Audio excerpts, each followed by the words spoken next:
अब देखें, केवल 19 घंटे का वक्त बाकी है। कल सुबह 8 बजे से 5 राज्यों के विधानसभा चुनाव के नतीजे आना शुरू हो जाएंगे। ठीक सुबह 8 बजे गिनती शुरू हो जाएगी पांचों राज्यों में हुए चुनाव में पड़े वोट की। लेकिन पूरे देश की नजर पश्चिम बंगाल के नतीजों पर रहेगी और इतनी उत्सुकता लोगों के अंदर, इतनी क्यूरियोसिटी कम होती है किसी एक स्टेट इलेक्शन को लेकर। ऐसा लग रहा है पूरे देश का चुनाव चल रहा है इस वक्त पश्चिम बंगाल में। माहौल कम से कम ऐसा ही बना हुआ है। ममता बनर्जी चौथी बार क्या सरकार बना पाने में कामयाब होंगी या भारतीय जनता पार्टी इस बार इतिहास रचेगी और पहली बार बीजेपी की सरकार पश्चिम बंगाल में बनेगी? ये मान के चलिए कि कल काउंटिंग लंबी भी चल सकती है, तो इसका फैसला मुमकिन नहीं कि बहुत जल्दी हो जाए। लेकिन अगर ये कोई एक तरफा लहर जैसा चुनाव है, अगर पूरी तरीके से परिवर्तन और बदलाव का वोट है, तो मुमकिन है कि कल 12 बजे तक ये कोई एक ढर्रे पर आपको चलती हुई काउंटिंग पता चले। वरना इतना क्लोज कॉन्टेस्ट है और दोनों पार्टियों के कार्यकर्ता इतनी शिद्दत के साथ इस चुनाव को लड़े हैं कि एक एक वोट तक, एक एक राउंड तक आखिर में जाता हुआ आपको ये चुनाव दिखाई देगा कल। इस बीच बंगाल में रीपोलिंग की गई है कई जगहों पर। कल कुछ पोलिंग बूथ्स पर रीपोलिंग कराई थी इलेक्शन कमीशन ने। वहां पर कितने लोग मतदान करने के लिए फिर निकले, ये हम आपको बताएंगे और उसमें एक बहुत बड़ा संकेत छुपा हुआ है इस चुनाव के नतीजों का।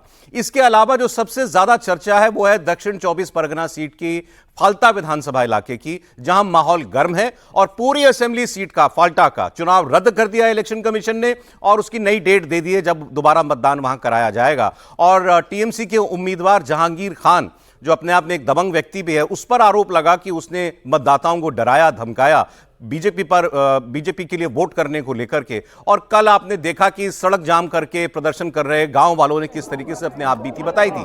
अब 29 अप्रैल को दूसरे फेज की वोटिंग के दौरान ईवीएम में गड़बड़ी और हिंसा की खबरों को देखते हुए इलेक्शन कमीशन ने एक्शन ले लिया है। चुनाव आयोग ने फल्टा विधानसभा की सभी 285 बूथ पर दोबारा वोटिंग कराने का आदेश दिया है। 21 मई सुबह 7 बजे से शाम 6 बजे तक इस सीट की सारे पोलिंग बूथ पर दोबारा मतदान कराया जाएगा और इस सीट के नतीजे 24 मई को जारी किए जाएंगे।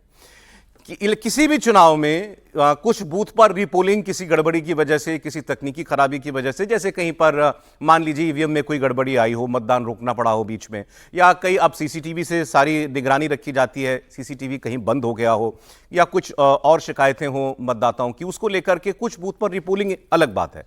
लेकिन एक पूरे असेंबली कॉन्स्टिट्यूएंसी में चुनाव रद्द करना और उसके सारे बूथों पर दोबारा मतदान कराना, यह अपने आप में बहुत रेयर केस है और इसीलिए फाल्टा का मामला आपने देखा था कि इतना बड़ा बना।